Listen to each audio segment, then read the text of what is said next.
Mari bersama-sama perkatakan iman dalam Mazmur 91. Dalam lindungan Allah. Orang yang duduk dalam lindungan yang maha tinggi dan bermalam dalam naungan yang maha kuasa akan berkata kepada Tuhan, tempat pelindunganku dan kubu pertahananku, Allahku yang kupercayai. Sungguh Tuhanlah yang akan melepaskan aku dari jerat penangkap burung, dari penyakit sampar yang busuk. Dengan kepaknya Tuhan akan menundungi aku, di bawah sayapnya aku akan berlindung, kesetiaannya ialah perisai dan pagar tembok. Aku tak usah takut terhadap kedahsyatan malam, terhadap panah yang terbang di waktu siang, terhadap penyakit sampar yang berjalan di dalam gelap, terhadap penyakit menular yang mengamuk di waktu petang. Walau 1000 orang rebah di sisiku dan 10.000 di sebelah kananku, tetapi itu tidak akan menimpa aku.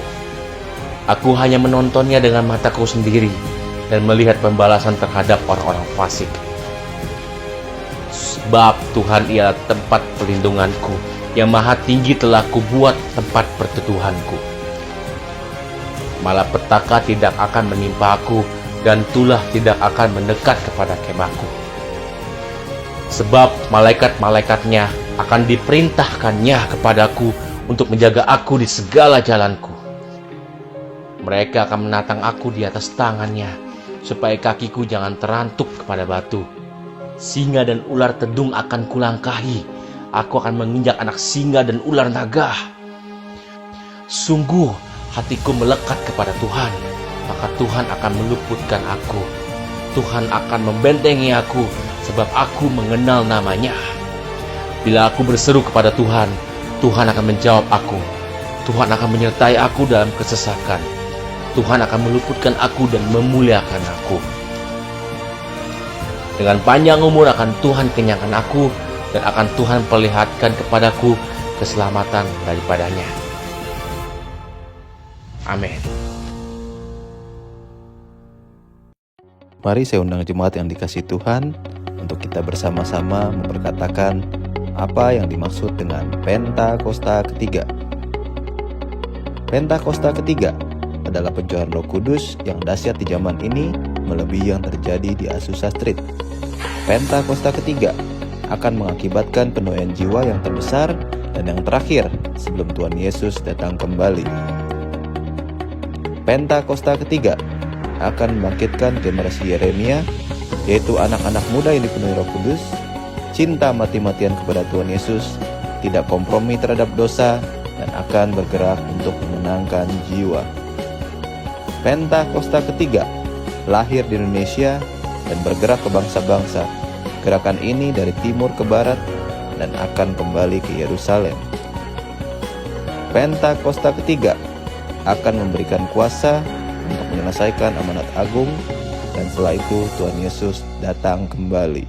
Amin. Shalom saudara. Selama bertahun-tahun, gereja cenderung memandang generasi muda, terutama anak-anak dan remaja, sebagai gereja masa depan, bukan gereja hari ini. Mereka dianggap belum siap memikul tanggung jawab besar dalam pelayanan. Tugas mereka adalah dipelihara kerohaniannya, dijaga agar tetap setia, dan menunggu sampai cukup umur untuk benar-benar dilibatkan. Namun perkembangan zaman memaksa gereja untuk meninjau ulang paradigma ini. Pada Voice of Pentecost kali ini, kita akan membahas mengenai generasi muda sebagai mitra penyelesai amanat agung. Kita menyaksikan bagaimana generasi muda hari-hari ini mampu bersuara dan memengaruhi ruang publik, baik di gereja maupun di luar gereja. Contohnya, dalam beberapa tahun terakhir, muncul banyak akun media sosial yang dikelola anak-anak muda, membagikan renungan, kesaksian, bahkan pembahasan teologis yang mendalam. Persekutuan doa daring dan komunitas rohani digital juga bertumbuh. Banyak diantaranya digagas oleh generasi muda. Mereka bukan lagi sekedar penonton, tetapi penggerak. Satu hal yang jelas, suara generasi muda diperhitungkan. Alkitab sendiri menunjukkan bahwa Allah tidak pernah membatasi karyanya pada usia tertentu. Dalam perjanjian lama, Samuel masih sangat muda ketika dipanggil Tuhan untuk menyampaikan pesan profetik kepada Imam Eli. Pada masa ketika firman Tuhan jarang, Allah justru memilih seorang anak muda untuk memulihkan suara kenabian. Kualifikasi utama bukanlah usia, melainkan kepekaan rohani. Kita juga menemukan kisah seorang gadis Israel yang menjadi tawanan perang dalam rumah Naaman. Tanpa nama, tanpa jabatan, tanpa kuasa struktural, namun kesaksiannya membuka jalan bagi mujizat kesembuhan dan pengenalan akan Allah Israel di bangsa asing. Ia adalah contoh bahwa misi Allah seringkali dimulai dari keberanian sederhana seorang anak muda. Panggilan Yeremia pun terjadi saat ia masih muda. Ketika Yeremia beralasan, "Ah Tuhan, aku ini masih muda." Tuhan menjawab, "Janganlah katakan aku ini masih muda." Allah sendiri menegaskan otoritas panggilannya atas generasi muda. Gereja harus menyediakan ruang bagi generasi Yeremia untuk bertumbuh dan melayani sekarang. Dalam Perjanjian Baru, Yesus menegur murid-muridnya yang menghalangi anak-anak untuk datang kepadanya. Ia berkata bahwa orang-orang seperti itulah yang empunya kerajaan Allah. Ini bukan sekedar ajaran moral, tetapi deklarasi teologis bahwa anak-anak adalah bagian penuh dari komunitas kerajaan. Bahkan dalam Matius 18 ayat yang kelima, menerima seorang anak dalam nama Yesus berarti menerima dia sendiri. Ini menjadi dasar kuat bagi gereja untuk memberdayakan generasi muda dalam pelayanan. Nubuatan dalam Yoel pasal 2 ayat 28 yang begitu akrab dalam tradisi Pentakosta menegaskan pencurahan roh atas semua manusia, terutama anak-anak dan teruna. 2 dari 3 kelompok yang disebut secara eksplisit adalah generasi muda. Pertanyaannya, apakah kita masih menunggu penggenapan itu di masa depan atau justru sekarang sedang menyaksikannya hari ini? Jika gereja sungguh rindu menuntaskan amanat agung, maka perubahan paradigma mutlak diperlukan. Yang pertama, ubah paradigma dari konsumen menjadi kontributor. Anak muda bukan sekedar penerima program gereja. Mereka adalah rekan kerja dalam misi Allah. Sebagaimana pernah dikatakan, if you babysit the youth, you will get babies. If you lead the youth, you will have leaders. Generasi yang hanya dihibur akan tetap menjadi penonton. Namun generasi yang dipimpin dan dipercayai akan menjadi pemimpin. Kedua, berikan mereka kesempatan melayani sekarang. Jangan menunggu momen yang dianggap sempurna. Libatkan mereka dalam pelayanan nyata dengan pendampingan lintas generasi. Ya, mereka akan melakukan kesalahan, tetapi justru disitulah proses pembentukan terjadi. Gereja yang memberi ruang belajar akan melahirkan pekerja misi yang lebih cepat dan lebih siap. Yang ketiga, bangun pendidikan misional sejak dini. Sekolah minggu, remaja, dan youth ministry perlu menanamkan pemahaman bahwa setiap anak dapat dipakai Allah dalam menyelesaikan amanat agung. Ini harus dipraktekkan dan bukan hanya sebatas teori. Anak-anak belajar bersaksi, berdoa bagi teman, terlibat dalam aksi kasih, bahkan memanfaatkan media digital untuk menjangkau jiwa. Kita hidup dalam era di mana batas geografis semakin kabur. Generasi muda adalah digital natives yang memiliki akses luas untuk bersaksi lintas kota dan lintas bangsa. Jika Roh Kudus dicurahkan atas mereka, maka potensi misi yang terbuka jauh melampaui generasi sebelumnya. Dalam semangat Pentakostal, gereja dipanggil untuk bergerak lintas generasi. Generasi muda bukan hanya pewaris gereja di masa depan, tetapi mitra pelayanan hari ini. Ketika mereka diberi visi yang menyala, mereka akan memberikan hidupnya bagi visi itu. Sudah waktunya kita berhenti berkata, tunggu sampai mereka dewasa. Justru melalui mereka, amanat agung dipercepat penyelesaiannya. Saudara, untuk penjelasan lebih lengkapnya dari tim teologi kami, silakan buka link yang ada di atas atau scan QR Code yang tersedia. Tuhan Yesus memberkati.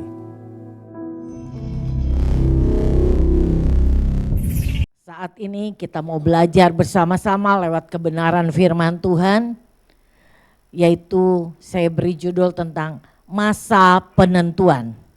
Ya, apa itu masa penentuan? Masa penentuan dalam kekristenan itu adalah kesempatan saat ini untuk memilih hidup bagi Tuhan, berbuat baik dan melayaninya sebelum terlambat. Hidup ini adalah rangkaian pilihan yang berdampak kekal, saudara. Oleh sebab itu, ambillah keputusan untuk hidup selalu, ya, hidup kudus, mengasihi Tuhan, serta melakukan amanat agungnya. Kita harus berserah dan bersekutu dengan Roh Kudus tentunya saudara sekalian. Itu yang akan memampukan kita untuk setia di masa penentuan ini. Ya, jadi pilihan hari ini saudara menentukan untuk kekekalan. Seperti pujian yang akan kita naikkan sebentar. Hidup ini adalah kesempatan. Slide tolong ditampilkan. Ya, kita nyanyi sebentar. Hidup ini adalah kesempatan.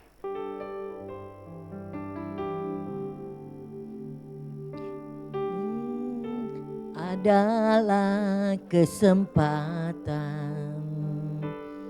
Hidup ini untuk melayani Tuhan.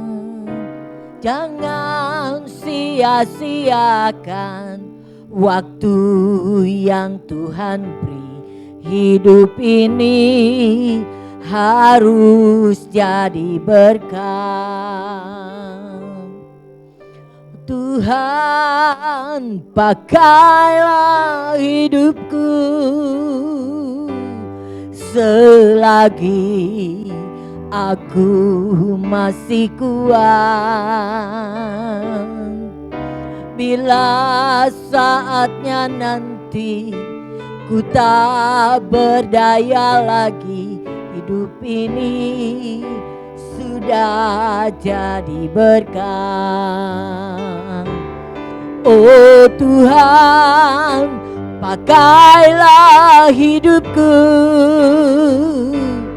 selagi aku masih kuat. Bila saatnya nanti ku tak berdaya lagi, hidup ini sudah jadi berkat. Hidup ini sudah jadi berkat. Hidup ini sudah jadi berkat. Siapa yang mau hidupnya jadi berkat? Boleh lambaikan tangan. Amin saudara sekalian.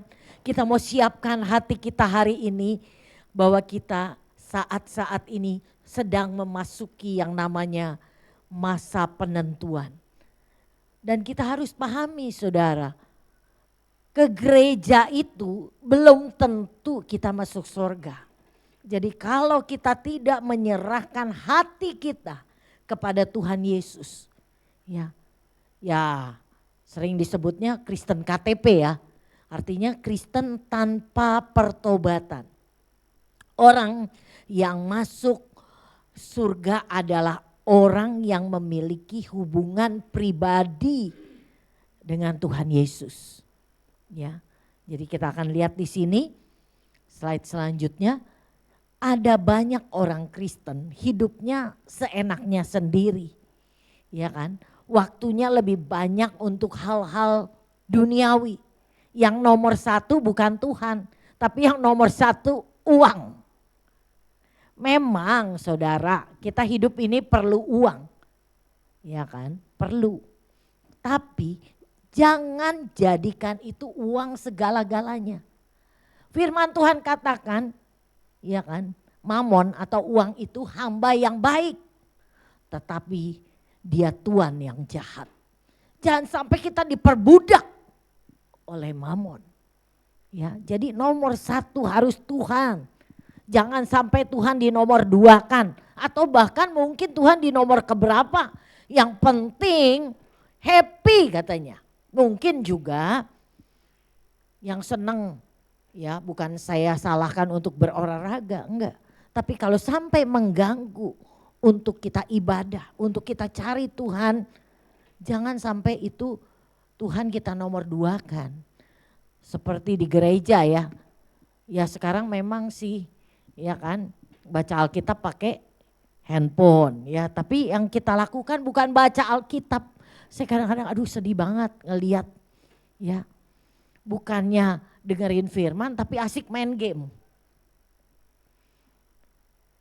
Saudara, manusia nggak tahu, tapi Tuhan tahu. Mata Tuhan tuh melihat apa yang kita perbuat. Jadi jangan sampai kita kayak terikat gitu dengan handphone itu. Jadi kayaknya kalau kita nggak scrolling ya, wah kayaknya nggak bisa. Udah ada keterikatan, nggak bisa deh. Saya mesti mana HP? Ketinggalan HP di rumah, waduh bisa panik. Ya saudara, jangan jadikan berhala nomor 2 Tuhan, nomor 1 HP. Nah ini berhala jadinya. Ya, jadi waktu ini untuk kita waktu-waktu hari-hari yang jahat. Tadi WL katakan, ya kan saudara sudah dengar peperangan di sana sini banyak kabar menakutkan. Ini memang masa-masa kritis saudara. Masa-masa penentuan. Mungkin saya ngomong begini saudara masuk kiri ya keluar kanan. Ah itu mah dari zaman dulu dibilang Tuhan Yesus segera datang. Mana sampai sekarang enggak. Tapi tanda-tanda telah nyata saudara. Tanda-tanda sudah nyata. Jadi jangan sampai saudara melalaikan ini. Ini peringatan. Ini waktu penentuan. Ya. Jadi mari ayo yuk bangun hubungan dengan Tuhan. Jangan sampai kita gak punya waktu untuk membangun hubungan dengan Tuhan secara intim. Saudara tahu slide selanjutnya kita lihat. Padahal tujuan hidup kita itu untuk menggenapi rencana Kristus. Ya, jadi kita harus tahu ini pentingnya membangun hubungan intim dan tulus dengan Tuhan Yesus. Dan hubungan ini hanya dapat terbangun jika kita itu tunduk pada jalan-jalannya, pada kehendaknya. Sudah belum saudara hidup di jalan dan kehendaknya? Di masa penentuan ini apakah saudara masih bergairah untuk bertemu Tuhan? Apa apimu atau gairahmu mulai redup, mulai padam? Ini bahaya saudara. Pernahkah saudara merasa ibadah dan pelayanan itu hanya jadi rutinitas? Sepertinya kita hampa, datang begini, pulang begini. Tetap sama. Kenapa? Wah itu WL-nya sih, itu pengkhotbahnya sih. Gak enak, ngantuk. Ya, padahal bukan. Yang salah itu di hati kita. Gairah kita sudah padam. Sehingga kita merasakan hampa. Ibadah rasanya kosong. Gak ada yang kita dapat. Saudara hari ini ya. Kalau saudara hadir di gereja. Tapi api di dalam hatimu sudah lama dingin. Itu yang dikatakan di dalam firman Tuhan Yehezkiel 37 ayat 2. Kita akan lihat saudara sekalian. Firman Tuhan Yehezkiel 37 ayat 2. Ia membawa aku melihat tulang-tulang itu berkeliling-keliling dan sungguh amat banyak bertaburan di lembah itu. Lihat tulang-tulang itu amat kering. Jadi di sini dikatakan lembah tulang kering. Apa itu lembah tulang kering? Artinya kerohanian kita itu seperti tulang kering. Yaitu mati secara rohani. Tanda-tanda kerohanian dari tulang kering yaitu yang pertama tuh. Keputusasaan dan kematian rohani.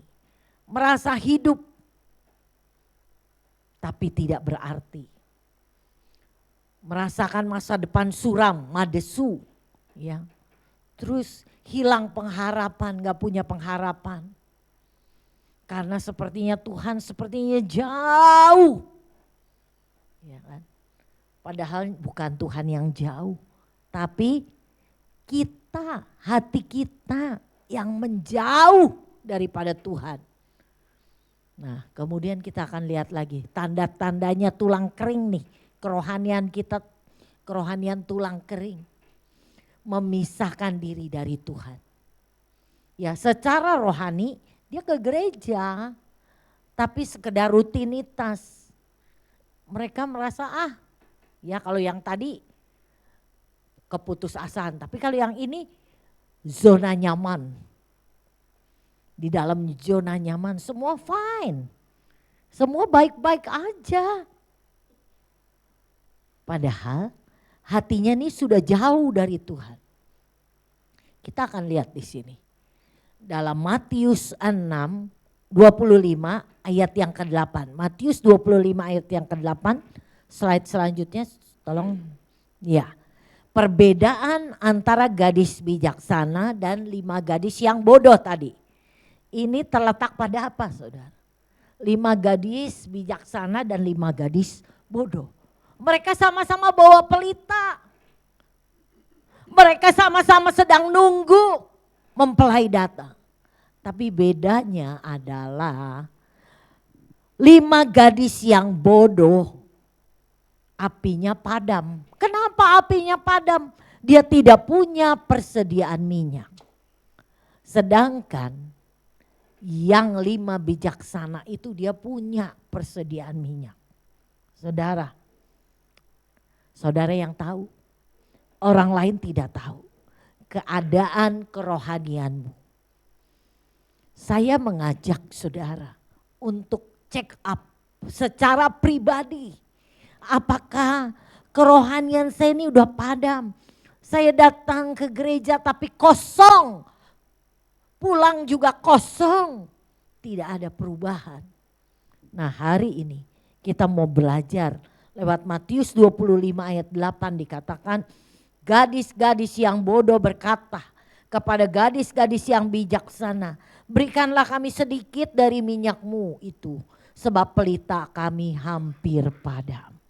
Saudara, di masa penentuan ini, waktunya saudara harus memiliki persediaan minyak. Kalau enggak, pas Tuhan Yesus datang, pelitamu padam, kau enggak bisa ikut dalam pesta kawin anak domba. Ini masa penentuan. Orang Kristen akhir zaman sering kehabisan minyak. Karena mereka tidak punya waktu untuk hubungan pribadi dengan Tuhan Yesus. Padahal minyak kita dapatkan melalui hubungan kita dengan Tuhan Yesus. Ya kan? Waktu kita bergaul karib dengan Tuhan, kita memuji menyembah Dia, menyediakan waktu intim bersama Dia, pengurapan Tuhan turun. Nah itulah api Roh Kudus itu memenuhi hati kita. Sehingga kita dipenuhi dengan damai sejahtera. Seperti aliran air kehidupan itu mengalir di dalam hati kita.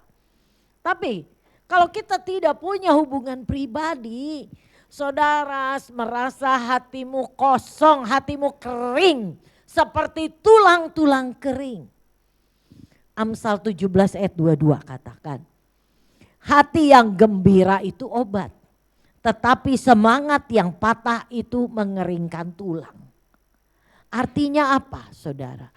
Hati yang gembira itu memang saudara terbukti. Hati kita gembira, hati kita penuh sukacita, ya kan? Tapi bukan hati yang gembira oleh karena, saya senang-senang jalan-jalan, happy-happy, bukan. Healing-healing, bukan. Nah, hati yang gembira itu tidak dapat dari situ. Hati yang gembira yang sesungguhnya didapatkan melalui keintiman kita dengan Tuhan Yesus. Waktu kita berada di dalam hadirat-Nya, damai sejahtera Allah yang mengalir seperti aliran-aliran air kehidupan. Itulah yang membuat hati kita dipenuhi dengan persediaan minyak. Waktu saudara tidak punya waktu, saudara merasa hampa, itu tulang kering. Semangat yang patah mengeringkan tulang. Secara medis ini bisa dibuktikan. Waktu saudara memiliki keintiman dengan Tuhan, berbahasa roh.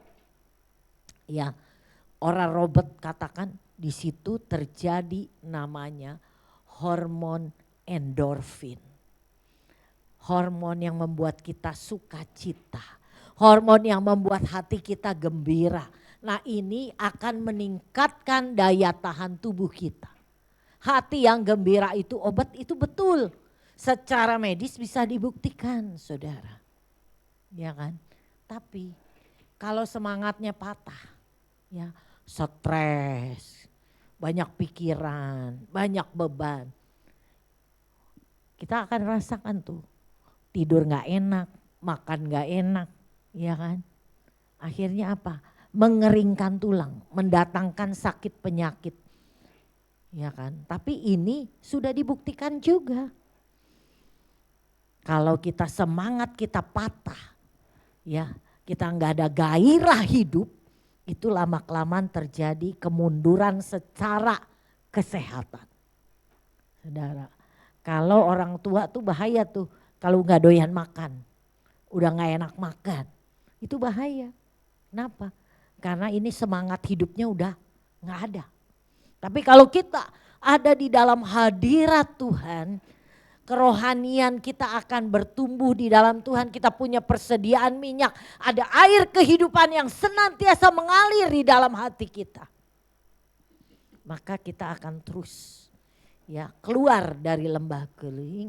Kita akan masuk di dalam satu yang namanya di dalam aliran air kehidupan. Kalau kita nggak punya hubungan pribadi dengan Tuhan, api kita lambat laun akan padam. Tidak punya persediaan minyak. Hati kita akan kering. Kerohanian kita menjadi kering. Dan dampaknya adalah semangat yang patah akan mengeringkan tulang. Jadi dampak dari semangat yang patah atau gairah yang hilang adalah mengeringkan tulang. Artinya kita akan hidup dalam penderitaan, dalam kesehatan yang terganggu akibat tulang kering tadi. Tapi ya, kita juga bisa, kita itu di dalam yang namanya kekeringan rohani. Ya kan? Kerohanian tulang kering itu berarti kita sedang mengalami kekeringan rohani. Ciri-cirinya kita akan lihat di sini. Ciri-ciri dari kekeringan rohani itu apa aja? Kita pengen saat teduh, kita datang, kita saat teduh, tapi kok rasanya kosong. Ya, ini kerohanian kekeringan rohani. Saat teduh tapi rasanya kok gak ada yang kita rasakan. Yang kedua, kita worship, dengerin firman Tuhan. Wah, YouTube banyak sekali firman Tuhan kita dengerin. Tapi kok rasanya hambar. Yang ketiga, semua usaha yang kita lakukan untuk dekat dengan Tuhan itu kok rasanya sekedar rutinitas, gak ada maknanya, gak ada artinya, saudara. Waktu kita mengalami kekeringan secara rohani. Nah, itu ciri-cirinya. Ada gak nih di dalam kehidupanmu? Kalau ada, saudara, jangan jauhin, jangan menjauh dari Tuhan. Kalau saudara mengalami hal ini, jangan kita abaikan. Justru kita harus cari sumber air hidup itu. Siapa sumber air hidup itu? Barang siapa minum air daripadaku, dia tidak haus lagi. Air hidup itu Tuhan Yesus, saudara. Tuhan Yesus katakan kepada perempuan Samaria di tepi sumur itu. Dia katakan, kalau engkau minum dari air yang daripadaku, engkau tidak haus lagi. Amin, saudara. Kita harus cari sumber air itu. Bangun kembali hubungan dengan Tuhan Yesus. Caranya mengatasi kekeringan rohani, yaitu kita akan lihat di sini. Jujur sama Tuhan. Jangan saudara, ya kan, merasa biasa-biasa aja. Kita harus terbuka sama Tuhan. Gak boleh tertutup sama Tuhan. Curahkan isi hati kita pada Tuhan. Mazmur 62 ayat 9 katakan, Percayalah kepadanya setiap waktu, hai umat. Curahkan isi hatimu di hadapannya. Allah ialah tempat perlindungan kita. Tuhan tidak tertarik kepada doa yang bagus, enggak. Tapi Tuhan tertarik pada hati yang jujur. Jujur aja sama Tuhan. Tuhan, aku nih kayak gini ya Tuhan. Aku sebetulnya mau Tuhan.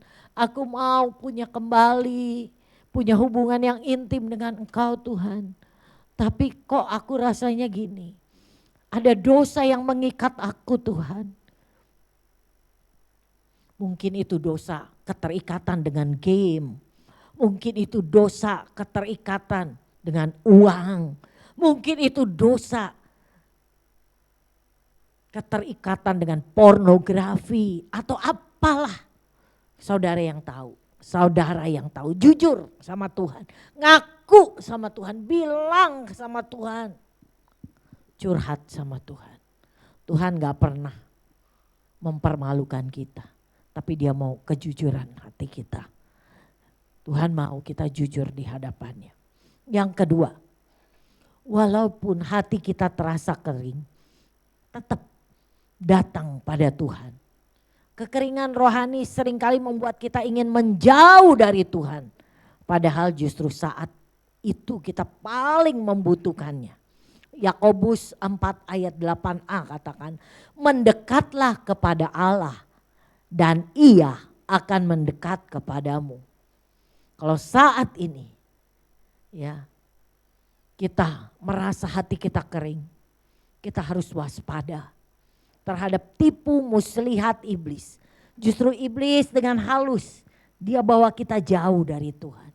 Membuat kita rasanya malas ke gereja, malas baca firman, malas berdoa, malas ikut PPW. Kita menyibukkan diri dengan hal-hal yang lain. Kita gak punya waktu untuk membangun hubungan dengan Tuhan. Setelah khotbah ini saya akan putar ya video tentang tipu muslihat iblis.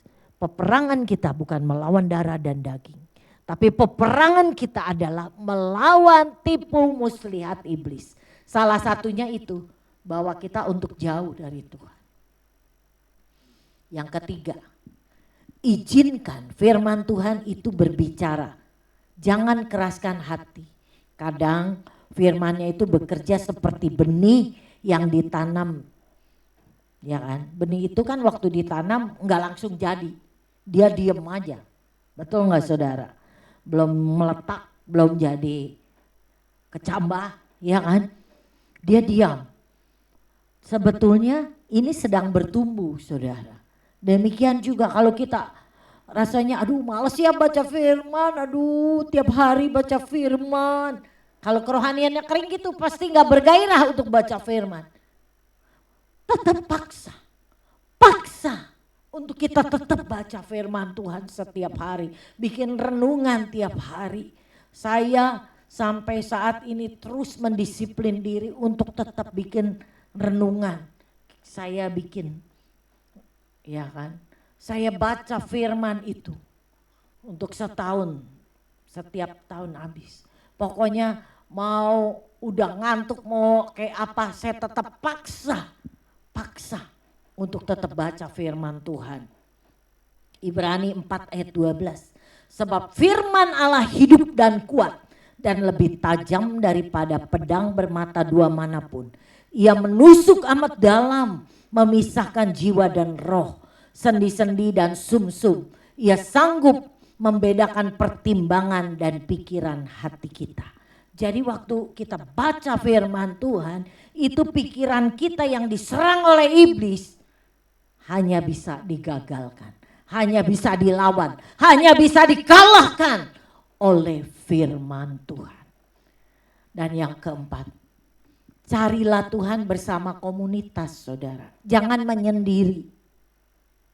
Saudara, ayo gabung dalam cool, ya, masuk ke core team, ke care team, maksud saya care team kita kan ada dibagi lantai 3, lantai 2, lantai 1 untuk ada pertemuan dikit nanti di WA, besok ke gereja ya gitu, diingetin. Nah ini namanya care team. Saudara yang belum ikut tergabung boleh nanti selesai dari ini saudara ikut bergabung. Karena apa? Iman kita akan bertumbuh saat kita bersama lewat kesaksian yang kita dengar. Kita dapat dikuatkan dengan sesama, kita juga bisa saling memperhatikan, makanya di WA-in kalau nggak datang ke gereja ataupun diingatkan hari Sabtu, yuk besok ibadah ya, kita ketemu ya di care team. Kita juga saling memperhatikan, kita saling mendorong dalam kasih dan pekerjaan baik. Seperti yang firman Tuhan katakan di Ibrani 10 ayat 24 sampai 25. Dan marilah kita saling memperhatikan supaya kita saling mendorong dalam kasih dan dalam pekerjaan baik. Ayat 25, janganlah kita menjauhkan diri dari pertemuan-pertemuan ibadah kita seperti dibiasakan oleh beberapa orang. Tapi marilah kita saling menasehati dan semakin giat melakukannya menjelang hari Tuhan yang mendekat. Yang terakhir, biasanya kalau jemaat udah dengar yang terakhir matanya mulai melek. Yang tidur cepat-cepat bangun. Ya. Nah, yang kelima adalah ingat kembali kebaikan Tuhan di hidup kita. Ingat pertolongannya di dalam kehidupan kita. Hitunglah karya Tuhan di hidup kita. Seringkali dengan mengingat perjalanan kita bersama Tuhan dapat membangkitkan kembali iman kita sehingga kita bisa bergairah kembali. Ya, saya akan kasih kesaksian belum lama ini karena banyak banget kesaksian yang Tuhan maksudnya kebaikan Tuhan di dalam hidup saya. Tapi ini yang sangat dramatis saudara. Tanggal 8 Maret saudara, saya itu pulang dari gereja nganterin beberapa teman, ada yang pulang ke Pluit, ya kan, karena mereka naik Grab datang. Karena memang terkepung banjir kan waktu tanggal 8 itu hujan. Tapi saya memang doa Tuhan, hentikan hujan Tuhan supaya umatmu bisa ibadah. Ternyata Tuhan dengar, tanggal 8 itu Tuhan kasih kering. Maksudnya berhenti hujan, enggak hujan terus, berhenti. Dan tapi mereka takut bawa mobil karena beberapa tempat katanya banjir. Punya pengalaman mobilnya kerendam di daerah Pluit itu, yang depan Bimoli itu sampai masuk ke dalam mesin dan itu akhirnya mobilnya harus dijual. Jadi teman saya ini kapok, dia nggak mau bawa, ya baik yang di Pluit maupun yang di Alam Sutra. Waktu itu selesai dari Pluit kering, kita antar ke Alam Sutra. Di sana juga nggak ada apa-apa, saudara. Ya sampai sore kita ya itu pergi makan apa. Pas jalan pulang di tol ditulis ya, jalur Puri Kembangan nggak bisa lewat. Jadi Pak Immanuel bilang ya udah kita lewat itu aja Green Lake. Nanti kita motong di situ. Ya sudah, kita nggak kepikiran di situ tuh banjir besar, saudara. Akhirnya kita pergi lewat Green Lake. Ternyata tinggal motong dekat depan rumah saya itu, apa Pasar Ipli ya, itu tinggal keluar situ. Tapi tiba-tiba stuck, nggak bisa lewat.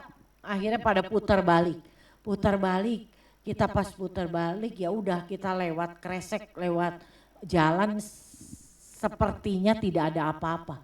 Tapi begitu sampai itu dekat lewat dari Green Lake lagi, di situ dikatakan orang-orang pada bilang motor nggak bisa lewat, kalau mobil masih bisa. Itu dalam depan pasar laris, ya udah. Tapi kita mobil bisa lewat ya bang, bisa. Ya udah, kita dengan PD berdoa, saya terus bahasa roh, Tuhan biarlah bisa lewat nih mau pulang, udah terjebak macet di mana-mana, terjebak banjir, lewat, ya ternyata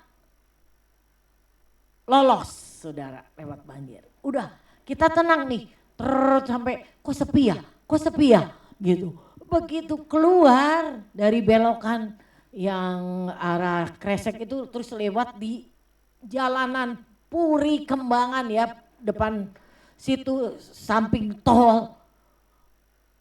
Orang-orang semua saya lewatin genangan banjir terus. Yang kita takutkan adalah pas naik turun itu. Wah, kita pikir putar balik deh lewat tol aja deh, biarin dah. Tapi kita harus lewatin yang tadi dalam lagi. Tapi orang-orang bilang enggak bisa jalan, bisa lewat gitu. Ya mobil nggak jadi muter, ikutin terus. Aduh saudara, betul-betul itu mobil Bluebird, taksi Bluebird udah pada ditaruhin di atas jalanan layang itu, udah berjejer. Kita sebelah sini, saya cuma bisa bahasa roh. Ya, Paim setir mobil saya bahasa roh. Tuhan Yesus tolong tibakan dengan selamat, jangan sampai mati mesin Tuhan. Oh saya bahasa roh aja deh, udah gak ngerti berdoanya harus gimana lagi. Tapi itulah kebaikan Tuhan, saudara. Lumayan tuh. Akhirnya kita lewatin. Nah pas turun, wah kita udah di atas nih, Bluebird di atas nangkring semua.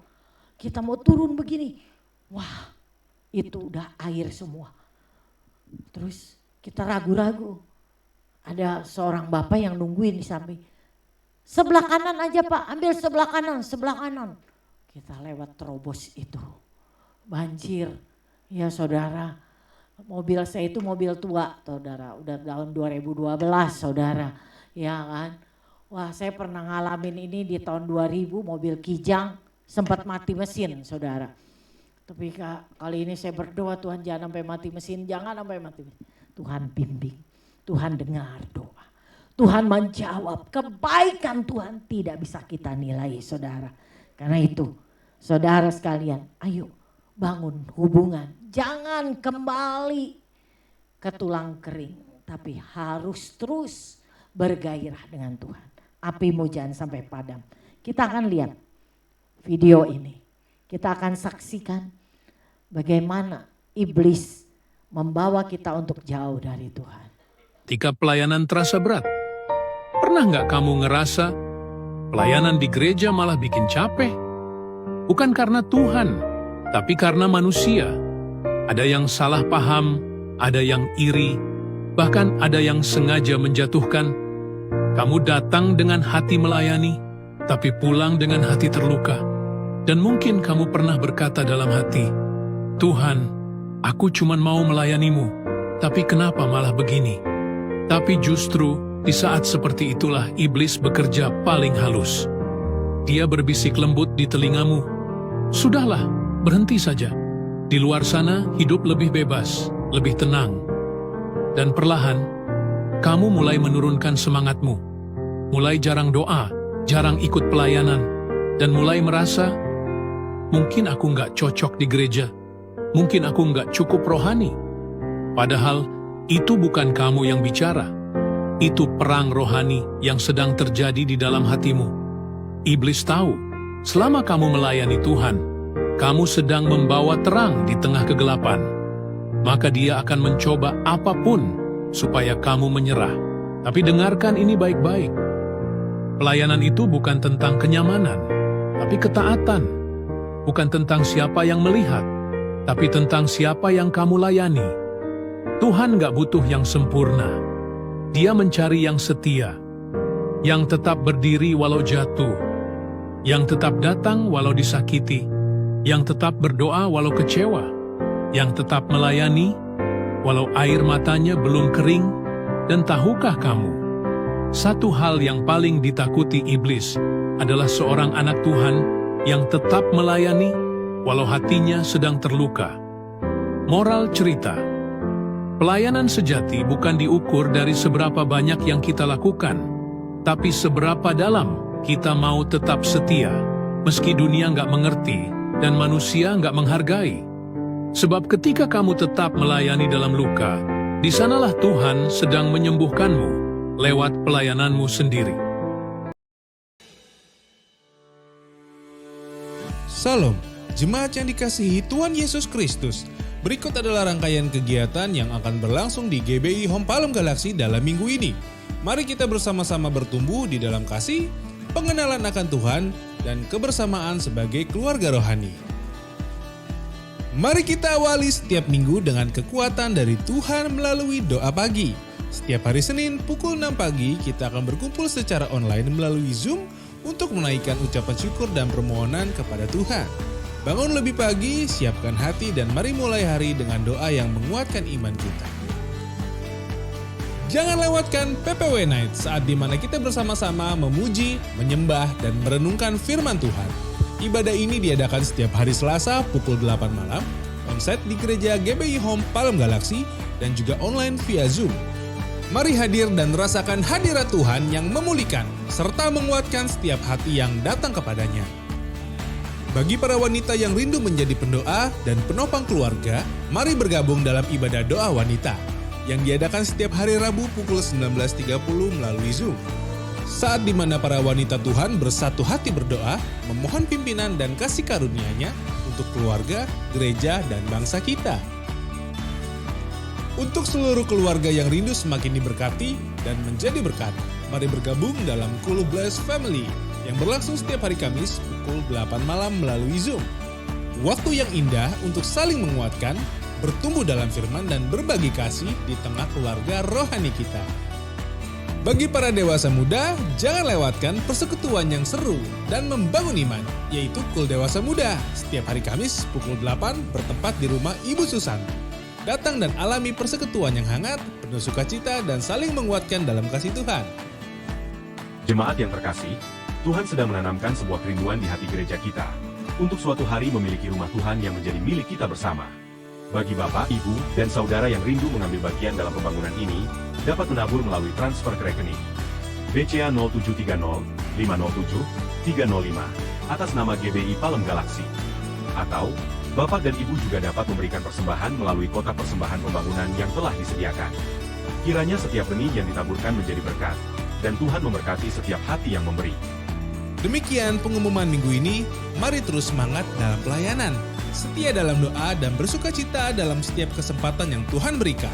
Tuhan Yesus memberkati.